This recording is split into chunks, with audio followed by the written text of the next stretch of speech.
ጤና ይስጥልኝ እንደምን ቆያችሁ ውድ ተከታታዮቻችን። ይህ ወቅታዊና እውነተኛ መረጃዎችን በፍጥነት የምታገኙበት የንጋት ቲዩብ ቻናላችን ነው። የሰዓቱን ዋና ዋና መረጃዎችን በማስቀደም እንጀምራለን።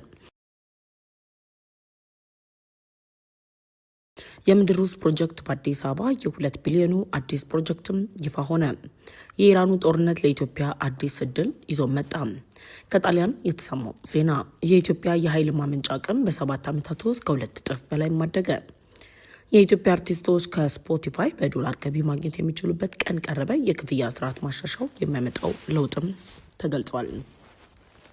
መረጃዎች በፍጥነት እንዲደርሳችሁ ቻናላችንን ሰብስክራይብ በማድረግ የደወል ምልክቷን ይጫኑ እያለን አሁን በዝርዝር ወደ ያዝናቸው መረጃዎች እናልፋለን።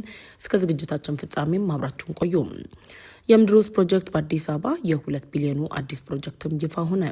በኢትዮጵያ እያደገ የመጣውን የስፖርት ዘርፍ ይበልጥ ለማጠናከር በሚደረገው ጥረት ከ50 ዓመታት በላይ ብቸኛ የሀገራችን ብሔራዊ ስታዲየም በመሆን ሲያገለግል የቆየው አዲስ አበባ ስታዲየም ዙሪያ የአዲስ አበባ ከተማን ዓለም አቀፍ ተወዳዳሪነት የሚያረጋግጡ አዳዲስ ገጽታዎችን በመጨመር በ2 ቢሊዮን ብር በአዲስ ፕሮጀክት ከስሩ ሊለማ መሆኑ ተሰምቷል። በ2 ቢሊዮን ብር በጀት የልማት ስራው የሚካሄደው የአዲስ አበባ ስታዲየም ዙሪያ በውስጡ ከሚያካትታቸው የልማት ስራዎች መካከልም በኢትዮጵያ የመጀመሪያው በአፍሪካ ትልቅ የሆነ በአንድ ጊዜ ከ200 ሰዎች በላይ ማስተናገድ የሚችል የህዝብ መዋኛ ገንዳ ቀዳሚ ተጠቃሽ ነው። ሌላኛው የዚህ ፕሮጀክት አካል ይሁንና በምድር ውስጥ የሚያገናኘው መስመር ሲሆን የመስመርም ከመስቀል አደባባይ ጋር የሚያገናኝም ነው። የመስቀል አደባባይ ፓርኪንግን ከስታዲየሙ ውስጥ ለውስጥ የሚያገናኝ መንገድም ተደርጎ እንደሚሰራ ተገልጿል። በተጨማሪም ፕሮጀክቱ የኢትዮጵያ የመጀመሪያው የስፖርት ሙዚየምን በመገንባት ኢትዮጵያ ለዓለምና ለአፍሪካ በስፖርት ዘርፍ ያበለጸገችው ጉልህ የአትሌቲክስና እግር ኳስ ሌሎችንም የያዘ ታላቅ ሙዚየም የስፖርት አልባሳትና ቁሳቁስ መሰጫ እንዲሁም ደግሞ ጂምናዚየምና መናፈሻዎችን በማካተት በ6 ወራት ለህዝብ ክፍት ለማድረግ ስራ በቅርቡ እንደሚጀምርም ተገልጿል። ሁለተኛው ሸራተን ግንባታው ተጀመረ። በዓለም አቀፍ ደረጃ ተወዳጅነትና እውቅናን ያገኘው ሸራተን አዲስ ሆቴል የአገልግሎት አድማሱን በማስፋት ሁለተኛው ሸራተን ሆቴል ግንባታ መጀመሩ ተሰምቷል። የተለያዩ ሜጋ ፕሮጀክቶችን እየሰራ የሚገኘው ሜድሮክ ኢንቨስትመንት ግሩፕ በ3.3 ቢሊዮን ብር ወጪ የባህር ዳሩን ጣና ሆቴል በአዲስ መልክ ሊገነባው መሆኑም እየተነገረ ይገኛል። ሜድሮክ ኢትዮጵያ በባህር ዳር ከተማ ከባለድርሻ አካላት ጋር ባደረገው ስብሰባ በወጣው መግለጫ ላይም በ4 ፖይንት ባይ ሸራተን ማሪዮት ኢንተርናሽናል ደረጃ በአዲስ መልክ የሚገነባው ጣና ሆቴል 120 ዘመናዊ የመኝታ ክፍሎች፣ የስብሰባ አዳራሾች፣ ዘመናዊ የመዋኛ ገንዳ፣ ጅምና ስፓን የሚያጠቃልል ሜጃ ፕሮጀክት መሆኑም ተሰምቷል። ይህ ሆቴል በ18 ወራት ውስጥ ተገንብቶ እንደሚጠናቀቅ የተነገረ ሲሆን ለከተማው ተጨማሪ አቅም እንደሚሆንም ነው የተገለጸው።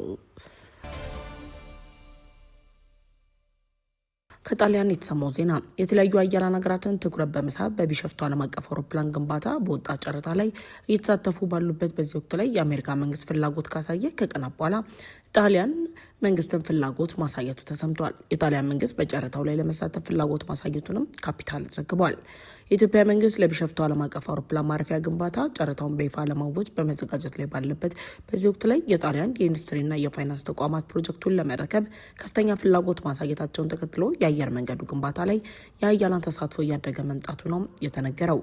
የጣሊያን ኤምባሲ እንደገለጸው ሳቼና ሲዲፒ የተባሉ የፋይናንስ ተቋማት ከግንባታ ባለሙያዎች ጋር በመሆን አስፈላጊውን የቴክኒክና የፋይናንስ ድጋፍ ለማድረግ ዝግጁ መሆናቸውን የገለጹ ሲሆን የፕሮጀክት ከ12.5 ቢሊዮን ዶላር በላይ የሚገመት ሲሆን የጣሊያኑ ማቴ ፕላንን በመጠቀም የኢትዮጵያን የበጀት ጫና በማቃለል ጥራት ያለው የአቪዬሽን ማዕከል ለመገንባት ያለመ መሆኑም ተገልጿል። የሁለቱ ሀገራት ግንኙነት በአውሮፕላን ማረፊያው ብቻ ሳይወሰን በኃይል ማመንጫዎችና እንደ ታንታኒየም ባሉ ስትራቴጂካዊ ማዕድናት ላይ የቴክኖሎጂ ሽግግርና የጋራ ምርትን ያካተተ መሆኑም ተገልጿል።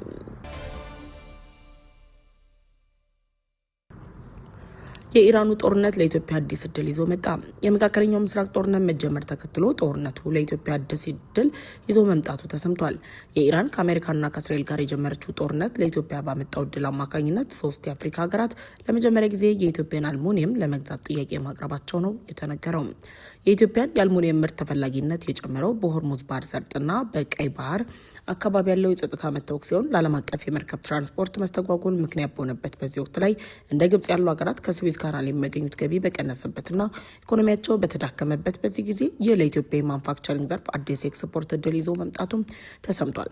በኢትዮጵያ በመሀል አቅራቢያ የሚገኘው ቴክፋም የአልሙኒየም ደቡብ ሱዳን፣ ኡጋንዳና ሞዛምቢክ ምርቶቹን ለመግዛት ከፍተኛ ፍላጎት ማሳየታቸውን ካፒታል መጽሔት የዘገበ ሲሆን ይህ መሰሉ እንቅስቃሴ በኢትዮጵያ ኢኮኖሚ ላይ የራሱን ለውጥ የሚያመጣ ከመሆኑ በተጨማሪ በኢትዮጵያ ኢኮኖሚ ላይ የጀርባ አጥንት ሊሆን የሚችል መሆኑም እየተነገረ ይገኛል።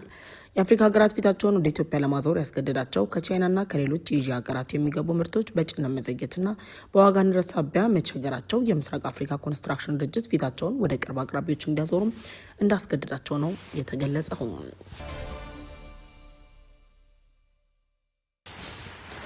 የኢትዮጵያ የኃይል ማመንጫ አቅም በ7 ዓመታት ውስጥ ከ2 እጥፍ በላይ ማደጉ ተገለጸ። በተለያዩ የኤነርጂ ዘርፎች ላይ ጠንካራ የተባለ ስራን በመስራት ሜጋ ፕሮጀክቶችን ሰርታ እያጠናቀቀች ያለችው ኢትዮጵያ በ7 ዓመታት ውስጥ የኃይል ማመንጫ አቅሟን ከ2 እጥፍ በላይ ማሳደጓን የኢትዮጵያ ኤሌክትሪክ ኃይልን ጠቅሶ የቻይናው ዢንዋ ዘግቧል። ኢትዮጵያ በ7 ዓመታት ውስጥ የኃይል ማመንጫ አቅሟን ከ2 እጥፍ በላይ ማሳደጓን የኢትዮጵያ ኤሌክትሪክ ኃይል ይፋ ማድረጉን የዘገበው ዢንዋ ሀገራችን ኢትዮጵያ በአሁኑ ሰዓት የኤሌክትሪክ ኃይል ማመንጨት አቅሟን ከ4462 ሜጋዋት ወደ 9752 ሜጋዋት ማድረሷንም ገልጿል። ኢትዮጵያ በ7 ዓመት ውስጥ ይህን ድል እንድትቀዳጅና የቀጠናውን የኃይል ሚዛን ለመቆጣጠር ያስቻላት የኃይል ምንጮች መካከል የውሃ ኃይል ወይም ደግሞ ሃይድሮ ፓወር በቀዳሚነት የሚቀመጥ ሲሆን የንፋስ ኃይል 5%፣ የጂኦተርማል ደግሞ ከ1 በመቶ በታች ድርሻ በመያዝ በኢትዮጵያ የኤነርጂ ምርት ላይ የራሳቸውን አስተዋጽኦ አበርክተዋል። በከፍተኛ ሁኔታ ኤሌክትሪክ እያመረተች ያለችው ኢትዮጵያ እያመነጨች ባለችው ኢነርጂ አማካኝነት የኤሌክትሪክ ተጠቃሚነት ሽፋን ከ44 በመቶ ወደ 54 በመቶ ማሳደጓም የተገለጸ ሲሆን ለዚህ የኤነርጂ አቅም ታላቁ የኢትዮጵያ ህዳሴ ግድብ ለፈጣን እድገቱ ዋና አቅም መሆኑም ተሰምቷል። ኢትዮጵያ በኢነርጂ ዘርፍ ላይ እያደረገች ባለው እንቅስቃሴ ከውሃ በተጨማሪ የነፋስ፣ የፀሐይ እንዲሁም የጂኦተርማል ኃይል ላይ ይበልጥ ልትሰራ እንደምትችል እየተነገረ ሲሆን በዚህ ዘርፍ የሚጀመሩ እንቅስቃሴዎች የተሻሉ ለውጦችን ሊያመጡ የሚችሉ መሆናቸውም ተነግሯል። ኢትዮጵያ ካላት የፀሐይ፣ የጂኦተርማልና የንፋስ ሀብት አንጻር በእነዚህ አማራጭ ኃይል ዘርፎች ላይ ኢንቨስት ማድረግ በውሃ ኃይል ላይ በብዛት የተመሰረተው የኃይል አቅርቦቷ በደረቅ ወቅቶች የውሃ ማጠራቀሚያዎች መጠን ሲቀንስ በሀገሪቱ ላይ የኃይል መቆራረጥ እንዳይከሰትም ያደርጋል። ይህም የተረጋጋ የኃይል አቅርቦት እንዲኖር የሚያደርግ ሲሆን የተረጋጋ ኃይል ለኢንዱስትሪ ፓርኮች የጀርባ አጥንት ነው። አቅሙ በጨመረ ቁጥር የሀገሪቱን የምርት አቅምና የውጭ ንግድንም የሚጨምር ሲሆን ኢትዮጵያ ለጎረቤት ሀገራት ኤሌክትሪክ በመሸጥ የውጭ ምንዛሪ ማግኘቷና የቀጠናው ትስስር ማጠናከሯ ከፖለቲካ ትንተናም አንጻር ትልቅ ክብደት የሚፈጠር መሆኑም ተገልጿል። በመጨረሻ የኢትዮጵያ አርቲስቶች ከስፖቲፋይ በዶላር ገቢ ማግኘት የሚችሉበት ቀን ቀረበ። የክፍያ ስርዓት ማሻሻያውም የሚያመጣው ለውጥ በኢትዮጵያ የኪነ ጥበብ ዘርፍ ላይ ግንባር ቀደም በሆነው የሙዚቃ ኢንዱስትሪ ላይ አዲስ ዜና ተሰምቷል። በሙዚቃ ኢንዱስትሪ ላይ በተሰማው ዜና የኢትዮጵያ ሙዚቃና በስፖቲፋይ መካከል የሚፈጠረው የገቢ ምንጭ ላይ አዲስ መረጃ በብርሜትሪክስ የዜና ድረገጽ በኩል ይፋ ወጥቷል። ለኢትዮጵያ የሙዚቃ ኢንዱስትሪ አዲስ ተስፋን የሰጠው የዜና ኢትዮጵያ በአገር አቀፍ ደረጃ እያካሄደች ያለውን የክፍያ ስርዓት ማሻሻያ የኢትዮጵያ አርቲስቶች በስፖቲፋይ መድረክ አማካኝነት በዶላር ገቢ ማግኘት የሚችሉበትን መንገድ የሚከፍት መሆኑም ተገልጿል። እያደገ ባለው የኢትዮጵያ ሙዚቃ ኢንዱስትሪ የኢትዮጵያ አርቲስቶች በስፖቲፋይ መድረክ ላይ ያላቸው ተሳትፎና ተደማጭነት እየጨመረ ቢመጣም እስካሁን ከሙዚቀኞቻቸው ቀጥተኛ ገቢ ማግኘት አለማቻላቸው በዚህ ዘርፍ ላይ መግባባት መፍጠር ብቸኛ አማራጭ ተደርጎ እንዲወሰድ የሚያደርግ ከመሆኑ በተጨማሪ ለአርቲስቶች ተጠቃሚነት የራሱ የሆነ ጥቅም ያለው እንደሆነም ተገልጿል። ከዚህ ጉዳይ ጋርም ተያይዞ በተካሄደ መድረክ ላይ የተገኙት የስፖቲፋይ የሳራ በታችኛው የአፍሪካ ቀጣና ዳይሬክተር የሆኑት ጆስሊን ሞቤት የሬሚ እንደገለጹት ለገቢ ማግኘቱ ዋናው እንቅፋት የክፍያ ስርዓት መሰረተ ልማት ክፍተት መሆኑን የገለጹ ሲሆን በኢትዮጵያ ባለፉት ወራት የታዩት የክፍያ ስርዓት ማሻሻያዎች ለችግሩ መፍትሄ እንደሚሆኑም ተነግሯል። ስፖቲፋይ በአፍሪካ እያደረገ ካለው እንቅስቃሴ በተጨማሪ በኢትዮጵያ የሙዚቃ ኢንዱስትሪ ላይ እያመጣ ካለው እድገት ጎን ለጎን አርቲስቶችን ተጠቃሚ ለማድረግ በሚያደርገው ጥረት ላይ የክፍያ ስርዓትን ለማዘመን ከቪዛ ጋር በመተባበር እየተደረጉ ያሉ ውይይቶችም ተስፋ የተጣለባቸው ሆነዋል።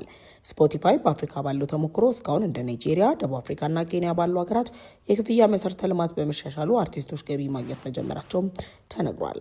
አሁን ላይ የተደረጉ ያሉ መግባባቶች የሀገር ውስጥ የክፍያ ስርዓት እስኪሟላ ድረስ አርቲስቶች በውጭ ሀገራት የሚኖሩ የዲያስፖራ አድማጮቻቸው አማካኝነት ዓለም አቀፍ ተደማጭነት በመፍጠር የገቢ ምንጭ መፍጠር እንደሚችሉ ነው የተጠቆመው። ለሰዓቱ የንጋት ቲዩብ ያስደመጣችሁ መረጃዎች አሰናድቶላችሁ ነበር። በቀጣይ ሌሎች መረጃዎችን አሰናድተን እስከምንመለስ ድረስ ሁላችሁም በያላችሁበት ቸር ቆዩን እያለን ለዩቲዩብ ቻናላችን አዲስ ከሆናችሁ የደወል ምልክቱን ተጭናችሁ ቻናላችንን ሰብስክራይብ በማድረግ ቤተሰብ እንድትሆኑንም ጋበዝናችሁ። በቀጣይ በሌላ ፕሮግራም ተመልሰን እንመጣለን። እስከዛው ግን ቸር ቆዩን።